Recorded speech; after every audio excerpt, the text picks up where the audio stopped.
الحمد لله رب العالمين الصلاة والسلام على نبي كريم صلى الله عليه وسلم. قال تبارك وتعالى في القرآن المجيد: ألف لام ميم ذلك الكتاب لا ريب فيه هدى للمتقين الذين يؤمنون بالغيب ويقيمون الصلاة ومما رزقناهم ينفقون. قال تبارك وتعالى في القرآن المجيد: لا إلهكم إله واحد. قال تبارك وتعالى في القرآن المجيد: ويبقى وجه ربك ذو الجلال والإكرام.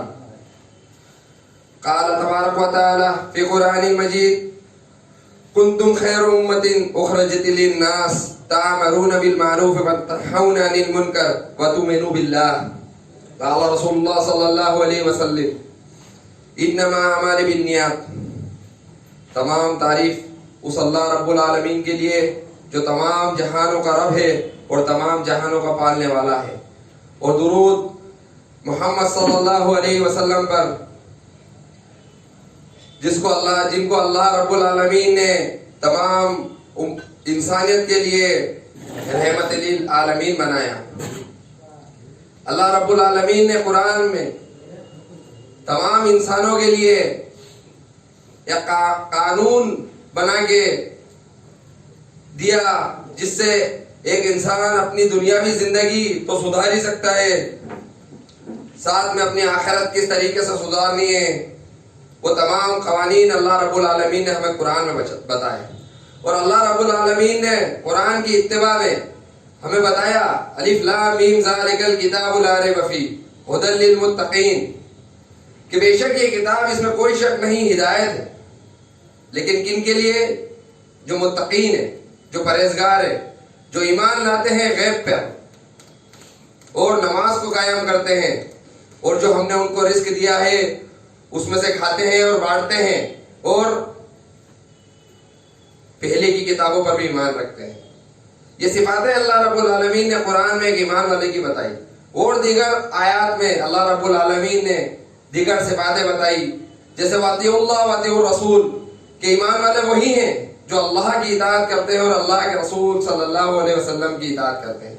اور ایک مسلمان کی زندگی میں کامیابی تبھی ہے کہ جب وہ اللہ رب العالمین کی اطاعت کرے اور اللہ کے رسول صلی اللہ علیہ وسلم کی اطاعت کرے. جب تک ہم اللہ اور اللہ کے رسول صلی اللہ علیہ وسلم کی اطاعت کا حق ادا نہیں کریں گے تب تک ہم حقیقی مسلمان نہیں ہو سکتے. تب تک ہم حقیقی مسلمان نہیں ہو سکتے، کیونکہ اللہ رب العالمین نے ہم پر فرض کر دی اس کی اللہ کی اطاعت اور اللہ کے رسول صلی اللہ علیہ وسلم کی اطاعت. اب اطاعت کیا ہے؟ اطاعت کیا ہے یہ ہم سب جانتے ہیں.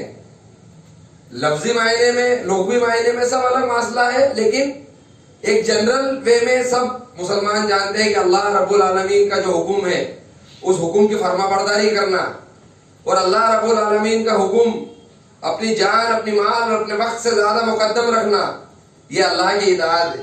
اور اللہ کے رسول صلی اللہ علیہ وسلم کی اطاعت کیا؟ کہ اللہ کے رسول صلی اللہ علیہ وسلم سے اپنی جان، اپنی مال، اپنی آل اور اولاد و تمام دنیا کی محبتوں سے پہلے اللہ کے رسول صلی اللہ علیہ وسلم سے محبت رکھنا، یہ اطاعت ہے. اب اطاعت کے کچھ فرائض ہیں. کہہ دینے سے کہ ہم اللہ کی اور اللہ کے رسول کی اطاعت کرتے ہیں یہ اصل حقیقت نہیں ہے.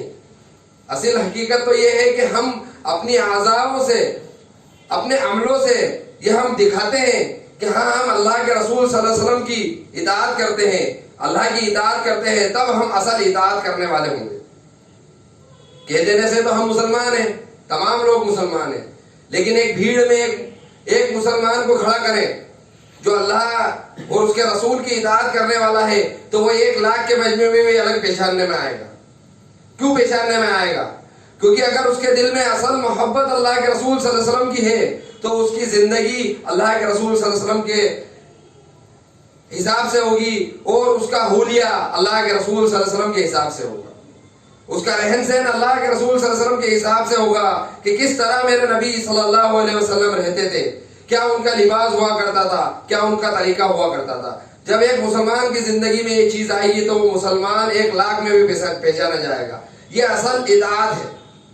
لیکن آج کا مسلمان کا معاملات ایسے ہیں کہ آپ ان کو جب تک نام نہیں بتائیں گے تب تک پہچان نہیں سکتے مسلمان۔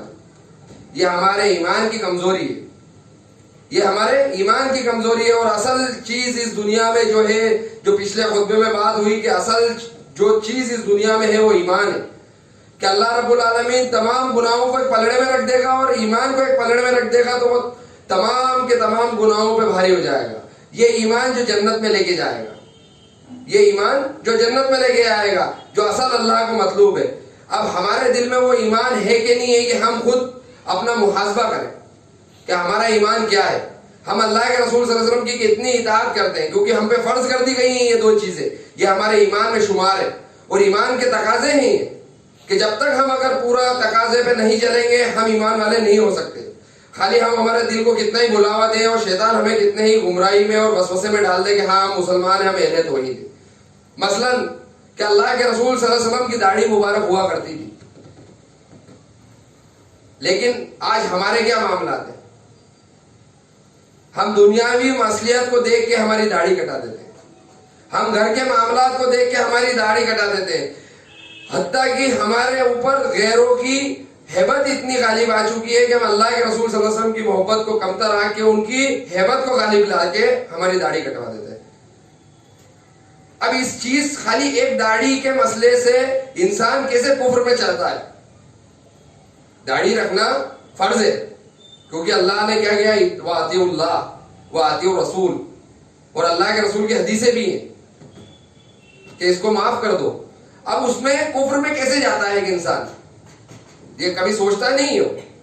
ایک انسان مثلاً داڑھی اس لیے کٹاتا ہے کہ میرے کاروبار میں مجھے پریشانی نہیں ہو، تو اس نے اللہ کو رب ماننے سے انکار کرا، اس نے اللہ کو پالنے والا ماننے سے انکار کرا، کہ اس کو ایسا لگتا ہے کہ اگر میں داڑھی نہیں کٹاؤں گا تو میرے رزق میں کمی ہو جائے گی، جبکہ رزق کا بڑھانے گھٹانے والا اور دینے والا صرف اللہ ہے۔ داڑھی کیا کرے گی اور لوگ کیا کریں گے؟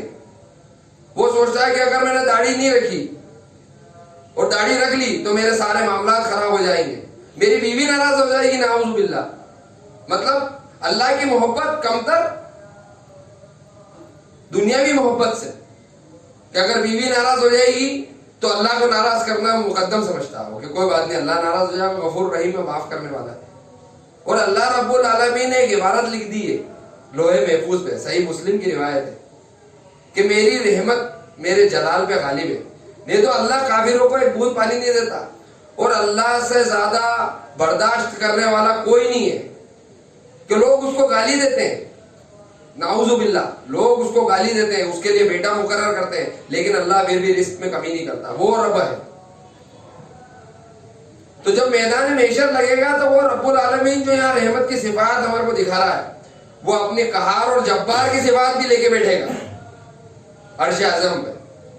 پھر ہم کیا کریں گے؟ اور اللہ رب العالمین وہاں پر جو فیصلہ کرے گا وہ حق کا فیصلہ ہے۔ اب ہم خود حق کا فیصلہ یہاں خود کر لیں کہ ایک داڑھی رکھنے سے ہمارا رزق کم ہوگا کہ نہیں ہوگا۔ ایک انسان داڑھی رکھ رہا ہے اور یہ سوچ رہا ہے کہ ہاں میرا رزق تو اللہ کے ہاتھ میں ہے، تو وہ اصل حقیقی ایمان والا ہے۔ میری بیوی محبت کرے یا نہیں کرے، مجھے اللہ کے رسول کی اطاعت کرنی ہے، اللہ کی محبت مجھ پہ غالب رکھنی ہے، تو وہ مسلمان والا۔ اب ہم سوچیں چھوٹے سے عمل سے، یہ ٹخنوں سے نیچے موری رکھنے کے عمل سے ہم کفر میں چلے جاتے ہیں۔ سوچتے ہم چھوٹی سنت ہے کہ چھوٹی سی سنت ہے، لیکن مثلاً جاتا کہاں پر ہے انسان کا عمل؟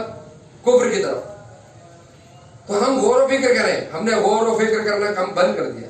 ہم سوچتے نہیں ہیں کہ ہمارے اس عمل سے ہمارے ایمان پہ کیا معاملات ہوگا. اس کی وجہ کیا ہوئی؟ اس کی وجہ دنیاوی محبت، کہ ہم نے دنیاوی محبت کو غالب لیا ہے اللہ کی اور اللہ کے رسول کی محبت پہ.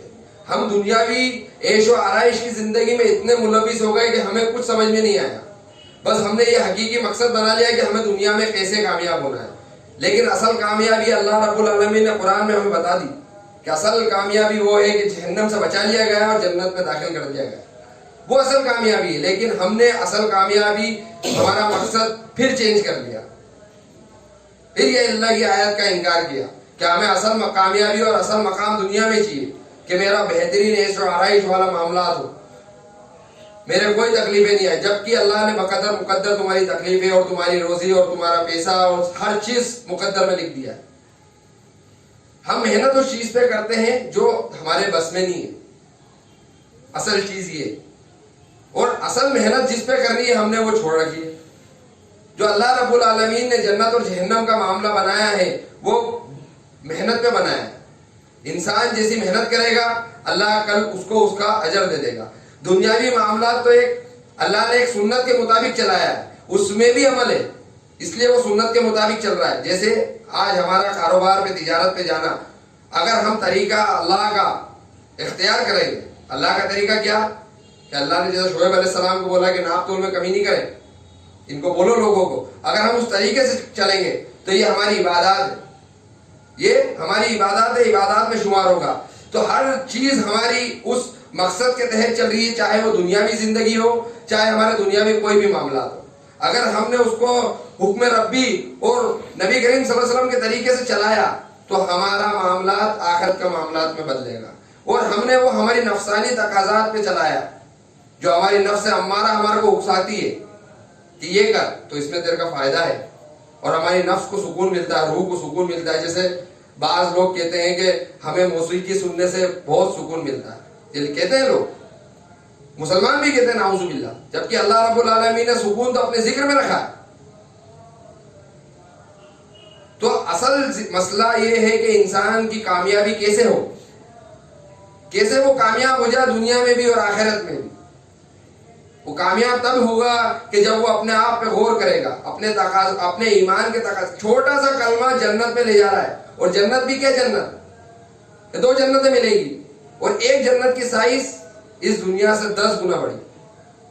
اب دنیا کیسی ہے، لوگ 1000 اسکوائر فٹ کا پلاٹ خریدنے میں زندگی گزار دیتے ہیں اس دنیا میں، اور وہ بھی اگر ایسی لوکیشنوں پہ چلے جائیں تو اس کی نسلیں بھی چلی جائیں گی، لیکن وہ 1000 اسکوائر فٹ کا پلاٹ نہیں خرید سکتا ہے، اس کی نسلیں گزر جائیں گی. اور ایسی جگہیں ہیں اس دنیا میں کہ پوری کی پوری جماعت مل کے بھی 1000 اسکوائر فٹ کا پلاٹ نہیں خرید سکتی. تو ہم اس کو حقیقی سمجھ بیٹھے. اور اللہ رب العالمین کیا کہہ رہا ہے کہ ہم نے وہ جنت بنائی ہے کہ جس کا کسی دل اور دماغ نے تصور نہیں کرا. اس میں عیش و آرام کی ایسی چیزیں رکھی ہیں. سوچیں کہ کیسے نہریں ساتھ میں بہ رہی ہوں گی. سوچیں، آج محاسبہ کریں، غور و فکر کریں کہ کیسے کوئی چیز ہم ارادہ کریں گے اور اللہ ہمارے سامنے لا کے پیش کر دے گا. یہ ہماری غور و فکر نہیں ہے. ہمارا غور و فکر یہ ہے کہ کیسے ہم پیسے کما لیں تو ہم ایک لیبر رکھ لیں جو ہمارے لیے کھانا پینا بنا کے لا دے، ہماری ساری جو ضروریات کے کام ہے وہ اس کے تھرو کر لے، تو ہمارے اندر آسانی پیدا ہو جائے. یہ ہمارا سوچ ہے اس دنیاوی معاملات میں. یہ میری سوچ ہے کہ کیسے میں اتنا معاملات کو بڑھا لوں اور اپنے اسبابوں کو بڑھا لوں کہ میرے تمام کے تمام میرے ہاتھ پیروں کے کام جو دوسرا کر دے. یہ ہمارے معاملات ہیں. جبکہ اللہ کہہ رہا ہے کہ اس جنت کی طرف محنت کرو جس کی لمبائی چوڑائی اس دنیا سے 10 گنا زیادہ ہے. اور اللہ اگر جہنم سے بچا لے گا تو وہ سب سے بڑا احسان ہے. لیکن ہم اس دنیا میں محنت صرف جہنم کمانے کی کر رہے ہیں. کائی کی کر رہے ہیں؟ دنیا کمانے کی نہیں، جہنم کمانے کی محنت کر رہے ہیں. کیونکہ دنیا تو بقدر مقدر ہے، اور ایک انسان اگر یہ مانے گا نہیں، اگر وہ تقدیر پہ ایمان نہیں لائے گا تو وہ ایمان والا ہے ہی نہیں.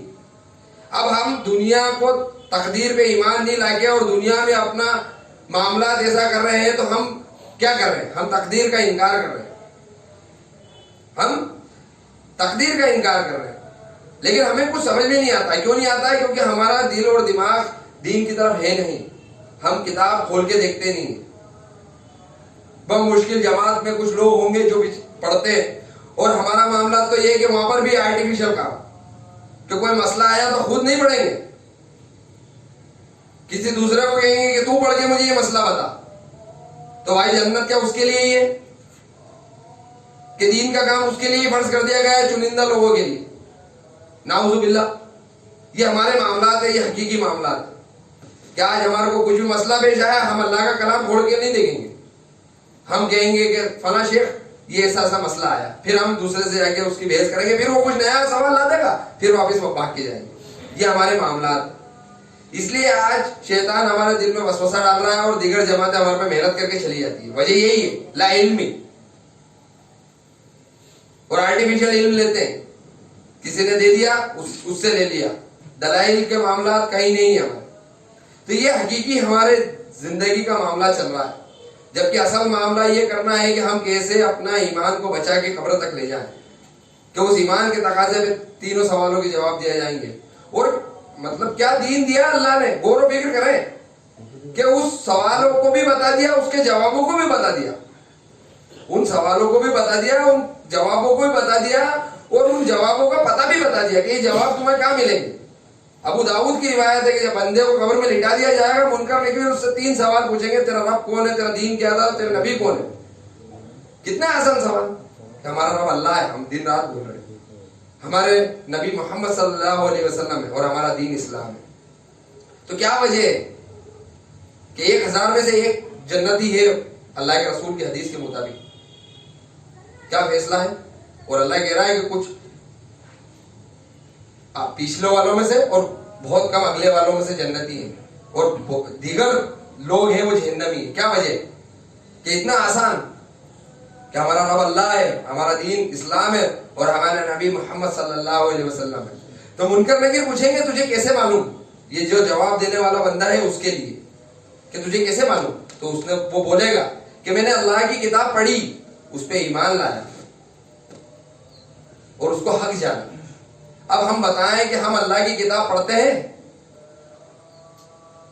ہم اللہ کی کتاب دوسروں سے پڑھواتے ہیں کہ تو پڑھ کے بتا دے مجھے یہ معاملہ. کیا ہمارے زندگی کے مسائل قرآن میں نہیں ہے؟ تو ہم کیوں نہیں پڑھ سکتے؟ کھانا ہم خود کھائیں گے,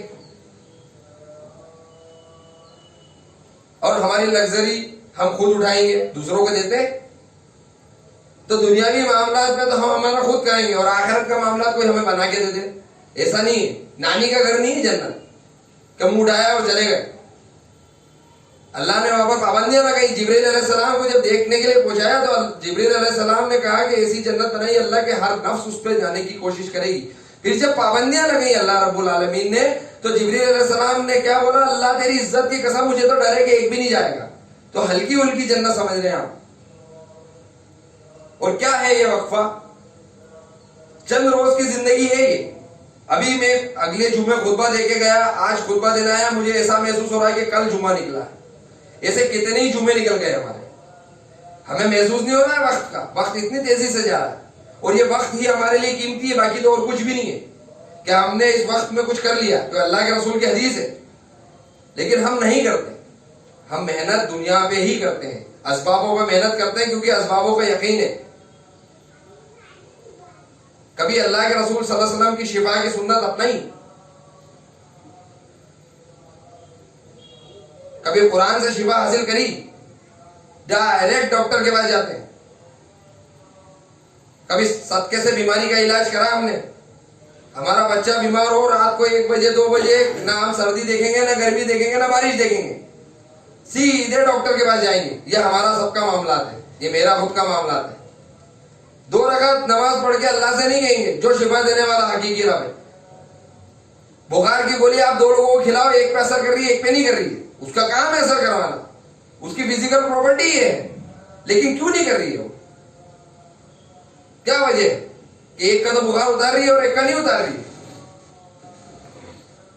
جبکہ اللہ نے تمام انسان کو ایسے ایک جیسا بنایا, سب کے معاملات ایک جیسے ہیں اس کے جسمانی اعضاء کے.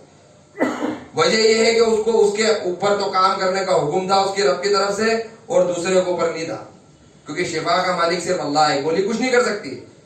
یہ وجوہات کیوں پیدا ہوئی؟ کیونکہ ہمارا یقین بن گیا, ہم کو پہچاننے میں آ گئی کہ ڈولوں سے بخار اترے گا، ڈولوں سے بخار اترے گا تو ڈولوں سے ہی بخار اترے گا، صدقہ دے کے بخار اتارنے کی کوشش نہیں کری. صحابہ یہ کرتے تھے. اس لیے صحابہ کے لیے اللہ نے کیا بولا کہ ہم ان سے راضی، وہ ہم سے راضی. بھوک کی شدت ہو تو نماز، بیماری کی شدت ہو تو نماز، تمام معاملات میں نماز. لیکن ہم نے یہ سب چھوڑ دی. یہ ہماری حقیقی ہے، یہ ہمارا ایمان ہے. یہ سارے معاملات ہمارے ایمان سے جڑے ہوئے ہیں.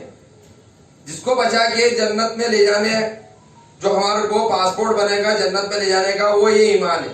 کہ ہمارا ایمان کیا ہے؟ بخار چڑھا ہے تو اسباب کی طرف، پریشانی آئی تو اسباب متعین کر لیے ہم نے. کیسے کر لیے؟ بیماری کے لیے دوا گولی، اگر کوئی تھانے کوٹ کچہری کا معاملہ آ گیا تو کسی نیتا جی. یہ ہمارے معاملات ہیں. ہم نے اللہ سے نہیں بولا کبھی بھی ڈائریکٹ. خود اپنے آپ میں سوچیں کہ کبھی ہمارے اوپر کوئی پریشانی آئی، کبھی بھی کوئی پریشانی آئی پوری ہماری زندگی کے مسئلات میں، تو ہم نے کتنی بار ڈائریکٹلی اللہ سے بات کری اس پریشانی کو لے کے. ہمارے دل اور دماغ میں کبھی اسباب کا خیال نہیں آیا اور ہم نے ڈائریکٹ اللہ سے بات کری. جبکہ اللہ نے کہہ دیا یہ نماز میں بندہ میرے سامنے کھڑا ہوتا ہے اور سجدے کی حالت میں تو ہم سب سے زیادہ قریب ہوتے. کبھی ہم نے بولا؟ کیوں نہیں بولا؟ کیونکہ ہمارا ایمان ایمان نہیں ہے. ہمارا خالی دکھاوے کا ایمان، ہمارا خالی دکھاوے کا ایمان. ایمان تو ابراہیم علیہ السلام کا تھا کہ میرا رب میرے لیے کافی ہے، تو اللہ کیسا کافی ہوا. ایمان محمد صلی اللہ علیہ وسلم کا تھا کہ غار سور میں کھڑے ہوئے ہیں تو ابو بکر صدیق رضی اللہ تعالیٰ عنہ جب ڈر گئے کہ ہمارے نزدیک آ گئے لوگ پکڑنے کے لیے، تو اللہ کے رسول صلی اللہ علیہ وسلم نے کیا بولا کہ میرا رب اپنے ہمارے ساتھ ہے. تو یہ تھا ایمان. اب ہمارا ایمان دیکھیں آپ کہ ہم ڈائریکٹ اسبابوں کی طرف متوجہ ہوتے. رب بنا رکھا ہے ہم نے اسبابوں کو رب، کہ ہماری زندگی اسبابوں سے چل رہی ہے. جبکہ اسباب تو دنیا میں آزمائش کے لیے رکھے ہیں اور یہ دنیا تو کھیل تماشے کا سامان. اسبابوں سے ہماری آزمائش ہو رہی ہے کہ ہمیں اسبابوں کے ساتھ زندگی گزار کے جس سے ہمیں فائدہ دکھ رہا ہے اس کا انکار کر کے اللہ کے غیبی نظام کا اقرار کرنا، یہ تو ایمان بالغیب ہے. اور سب سے اونچا ایمان وہی ہوتا ہے، ایمان بالغیب. پانی پہ کوئی بتا سکتا ہے گھوڑے چل سکتے ہیں؟ کوئی سوچ سکتا ہے؟ یہ ہے ہی نہیں اس کی معاملات. لیکن اللہ کی قدرت میں تو یہ سب چیزیں ہیں. اللہ کو اللہ ہے. اللہ نے صحابہ کے گھوڑے چلائے. کبھی دو پہاڑوں میں ندی بڑھ سکتی ہے؟ سوچا کسی نے؟ آٹومیٹک بغیر کسی اس کے بیریئر کے، کیا ادھر بھی بیریئر نہیں ادھر بھی بیریئر نہیں، پانی آٹومیٹک کٹا ہوا. لیکن اللہ نے کرا موسیٰ علیہ السلام کے لیے. تو اللہ رب العالمین قادر ہے بغیر اسباب کے سب کام کرنے کے لیے. یہ حقیقی ایمان جب ہمارے دل میں آئے گا تو ہمیں ایمان کی لذت محسوس ہوگی. آج کیوں ہمارے اندر ایمان کی لذت محسوس کیوں نہیں ہوتی؟ وجہ یہی کہ ہم اسبابوں کی طرف متوجہ ہو جاتے ہیں. ہمارے اوپر کوئی بھی حالات آئے، کوئی بھی پریشانی آئی، ہم اسبابوں کی طرف متوجہ ہو گئے. اور اسبابوں کی طرف متوجہ ایسے ہوئے کہ ان کو ربی بنا بیٹھے. شفا کا مالک، شفا کون دیتا ہے؟ کون دیتا ہے شفا؟ اللہ دیتا ہے. تو اللہ سے بولا کبھی ہم نے کہ براہ راست اللہ کہتا ہے کہ ہم سارے معاملات درست کر دیتے ہیں جیسے ابراہیم علیہ السلام نے درست کروائے تھے. اب ہم نے کیا کرا؟ گولی کی طرف پہلے جائیں گے، وہاں سے دوائی لا کے پھر صدقہ کریں گے. یہ ہمارے معاملات ہیں. صدقہ کریں گے ہم، ایسا نہیں ہے، لیکن ہم فرسٹ پرائیورٹی میں اسباب کو رکھیں گے پہلے نمبر پہ، دوسرے نمبر پہ صدقہ رکھیں گے. ہمیں کرنا الٹا ہے. ہمیں کرنا الٹا ہے. اللہ نے منع نہیں کرا، اللہ کے رسول نے منع نہیں کرا کہ آپ دنیا میں اسبابوں کا استعمال نہ کریں، لیکن اس کا یقین نہیں کرنا ہے. کیسر اور کسرا کے پاس جب تلوار لے کے گئے تھے وہ صحابہ، ٹوٹی ہوئی تلوار تھی، پھٹی ہوئی چپل تھی، وہ کیوں گئے تھے؟ کیونکہ ان کے دل میں اسباب کا یقین نہیں تھا، ان کے دل میں اللہ اکبر کا یقین تھا. جب انہوں نے بولا تو پورے کیسر اور کسرا کے محل ہل گئے تھے. وہ یقین بنائیں گے تو ہمارے اوپر اللہ کی رحمتیں بھی آئیں گی اور اللہ کی مدد بھی آئے گی. اب دوسرا معاملہ یہ ہے کہ ہم دنیا سے بھی پریشان ہیں کہ ہمارے حالات نہیں سدھر رہے. تو تو ہمارے حالات جب ہی سدھریں گے کہ جب ہم اللہ کے دین کا کام کریں گے، کیونکہ اللہ رب العالمین نے یہ وعدہ کر رکھا ہے کہ ہم ہمارے دین کے کام کرنے والوں کی حفاظت کریں گے کسی بھی کنڈیشن میں، اور اللہ نے کر کے دکھائی تمام انبیاءوں کے معاملات میں، تمام دین کے داعیوں کے معاملات میں اللہ نے مدد کر کے دکھائی اور براہ راست کر کے دکھائی، اور دنیا کے نظام کے خلاف کر کے بتائی کہ نہیں بتائی؟ مچھلی کے پیٹ میں کوئی پل سکتا ہے کیا؟ اللہ نے پالا۔ دریا سے کوئی رستہ نکال سکتا ہے کہ لٹ مار کے؟ اللہ نے بنایا۔ تو یہ اللہ غیبی نظام آپ کو دکھائے گا، لیکن بشرط کہ آپ کا یقین ویسا ہو۔ ایسا نہیں ہے کہ وہ انسان پیدا نہیں ہوا، وہ بھی بشر تھے، سب آدم علیہ السلام کی اولاد ہیں، ایک حسب نسب چل رہا ہے سب کا آدم علیہ السلام سے، ان کی بھی وہی ضرورت تھی ہماری جو ہے، لیکن انہوں نے اپنی ضرورت کو قربان کرا ایمان پہ، پہلے ایمان کو مقدم رکھا، اس کے تقاضے پورے کرے پھر دنیاوی تقاضے پورے کرے۔ ایسا نہیں ہے کہ انہوں نے دنیا بھی چھوڑ دی، لیکن تقاضے پہلے دین کے پورے کرے جائیں گے، اس کے بعد دنیا کے پورے کرے جائیں گے۔ جیسے اللہ نے ہمیں بتایا کہ تم بہترین امت ہو، ابھی آیت پڑھی تھی نا، تم بہترین امت ہو، لوگوں کے فائدے کے لیے نکالی گئی ہو۔ کیوں بہترین امت ہو؟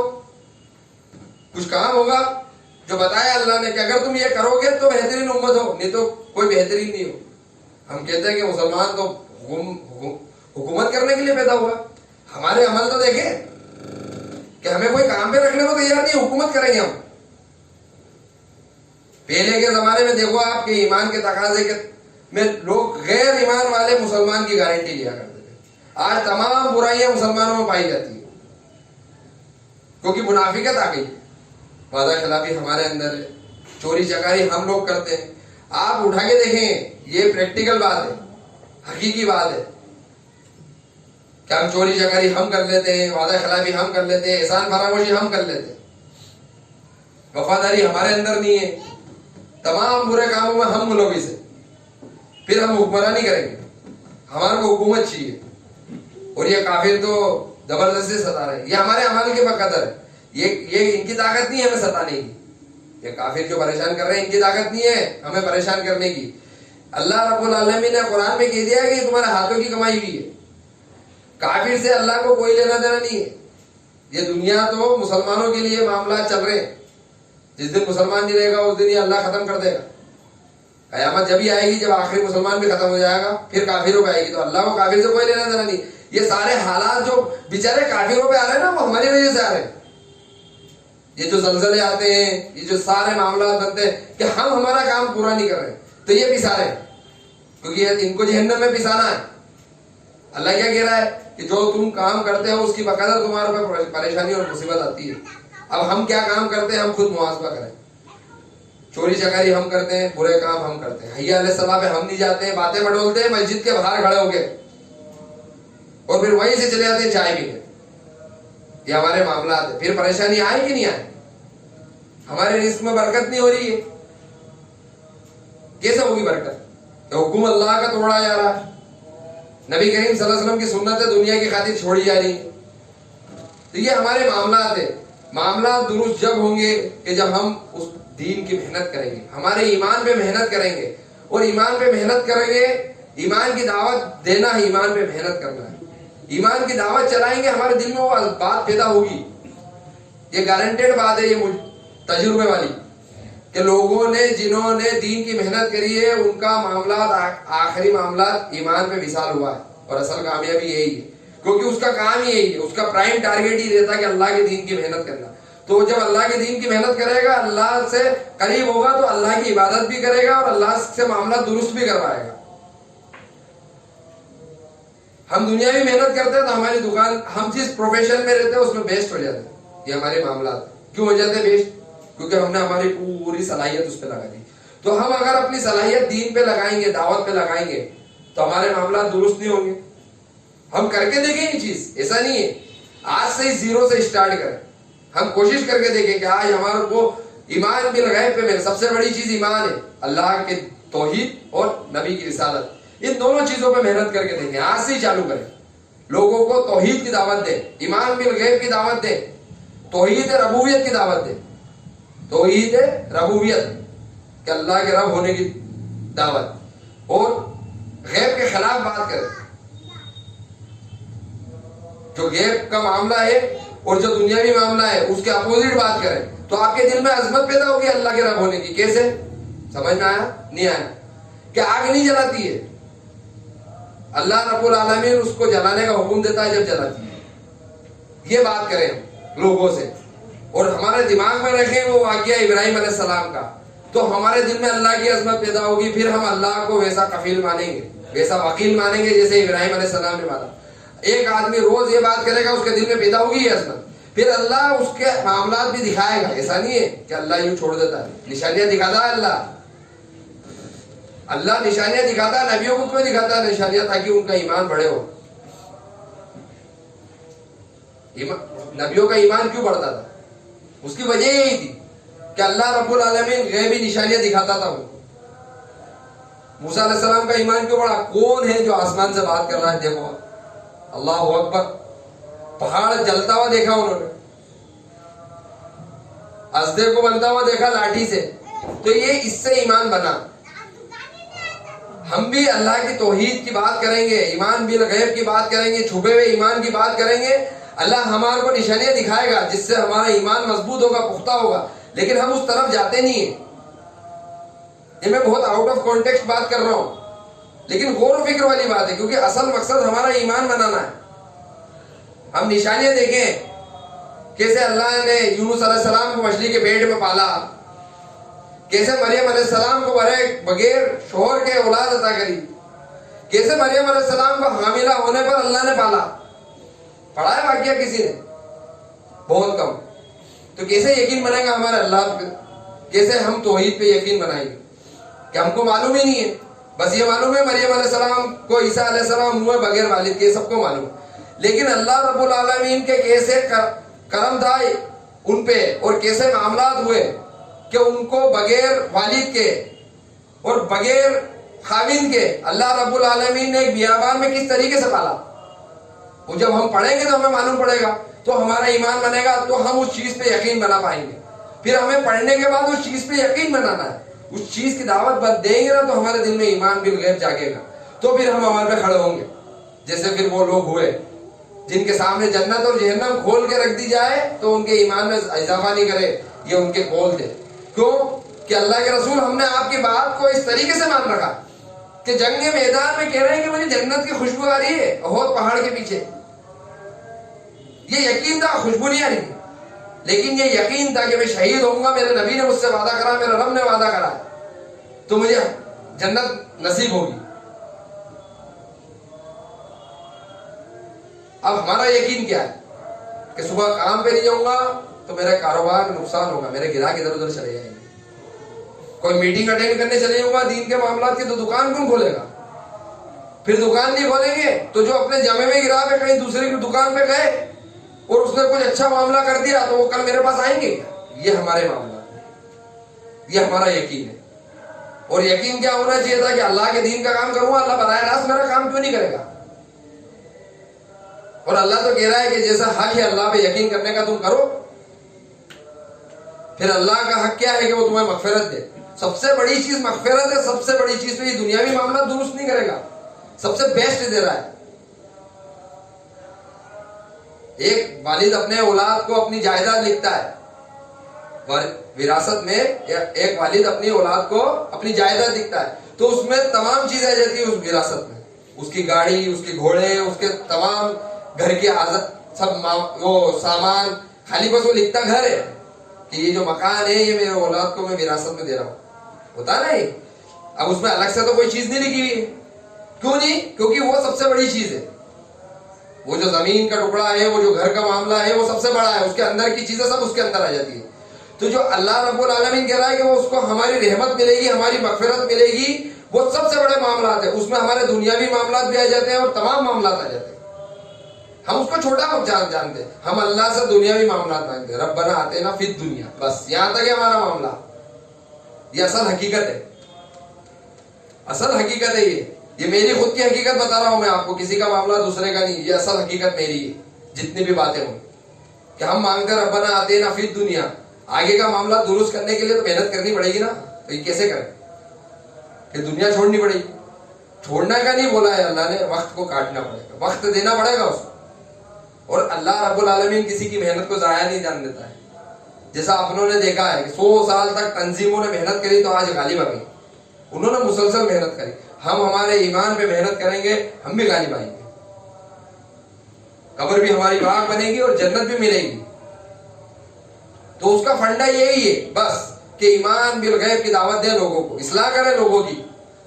نہیں دعوت دی جا رہی ہے غیر ایمان والوں کو تو لوگوں کی اصلاح کریں. اگر کوئی نماز نہیں پڑھ رہا تو اس کو نماز کی اصلاح کریں, کیونکہ ہمیں برائی سے روکنا ہے اور نیکی کا حکم کرنا ہے اور اس کے ایمان کو نہیں کریدنا ہے. پچھلی بار بھی یہ بات ہوئی تھی کہ اس کے ایمان کو نہیں کریدنا ہے, کیونکہ جھگڑا وہیں سے چالو ہوتا ہے. کیا ایمان کو کریدیں؟ کبھی آپ نے اللہ کے رسول صلی اللہ علیہ وسلم کی دعوت میں کبھی دیکھا ہے کہ کسی غیر ایمان والے کو اتنی تواریخیں ہیں, وہ اتنی ان کی وہ ہے کہ اللہ کے رسول صلی اللہ علیہ وسلم نے کبھی کریدا ہو کسی کا ایمان؟ بس انہوں نے اپنی بات پہنچائی. لات منات اجا حبل کیا کرتے ہیں, ان سے کوئی لینا دینا نہیں, اللہ یہ کرتا ہے. قرآن پڑھ کے سناتے تھے, دعوت دیتے تھے, بس اس کے بعد کچھ نہیں ایکسٹرا کہ لات تو پتھر کا بنا ہوا ہے وہ کیا کرے گا, اور فلانا اس کا بنا ہوا ہے اور تم کھڑے کو پوچھ رہے ہو اور آڑے کو پوچھ رہے ہو. یہ نہیں کرنا ہے. صرف ہمارے کو ہمارے رب کی تعریف بتانی ہے, اس کی طاقت اور قدرت بتانی ہے. اس چیز کا انکار نہیں ہے, اس چیز کا انکار بھی نہیں کرے گا, لیکن جب اس کے دل میں اللہ کی عظمت آنے لگ جائے گی تو اس کے لیے وہ دوسری چیزیں خود بخود سیکنڈ اسٹیپ پہ چلی جائے گی. پھر وہ دین کی طرف جب مائل ہونے لگ جائے گا تو خود بخود کرنے لگ جائے گا. یہ ہمارے معاملات بھی ہے کہ ہم دھیرے دھیرے ہی اس معاملات میں جڑے. کسی شخص نے ڈائریکٹ آ کے اور داڑھی اور سب معاملات ایک ساتھ نہیں کر لی, کیونکہ اللہ اس کو دھیرے دھیرے ہی توفیق دیتا ہے. ہوتے ہیں کچھ اللہ والے, لیکن یہ اصل حقیقت ہے, کیونکہ اللہ کے رسول نے صحابہ کو بھی 23 سال میں تیار کرا تھا. 23 سال دھیرے دھیرے حکم آئے. بس ہمارے کو بھی لوگوں پہ ایسی محنت کرنی ہے. ان کو مسجد سے جوڑنا ہے. مسجد سے وہ جڑ گئے تو ان کے دھیرے دھیرے حالات خود سمجھ میں آ جائیں گے. ایک انسان ناف سے نیچے ہاتھ باندھ رہا ہے, اس کو آپ مسجد لے آئے نماز پڑھنے کے لیے, وہ دیکھ رہا ہے کہ لوگ روز سینے پہ ہاتھ باندھ رہے ہیں. ایک دن تو اس کے دل میں یہ بات کھٹکے گی, ایک دن تو اس کے دل میں یہ بات کھٹکے گی کہ ایسا کیوں. وہ دین ہے آپ کا کہ جب آپ اس سے یہ بات کرو کہ اللہ کے رسول کا طریقہ یہ تھا, پھر اس کو آپ سمجھاؤ. لیکن ہم پہلے ہی دن اس کو لا کے کہہ دیتے ہیں کہ نہیں یہ کیا ہے, یہاں ہاتھ باندھ. یہ ہمارا معاملات. ہمیں تھوڑی حکمت عملی سے کام لینی پڑے گی, تھوڑا سمجھانا پڑے گا ان کو پیار محبت اور اخلاق سے, تب جا کے معاملے درست ہوں گے انشاءاللہ. باقی بات اگلے خطبے میں کریں گے. واخر دعوانا الحمدللہ.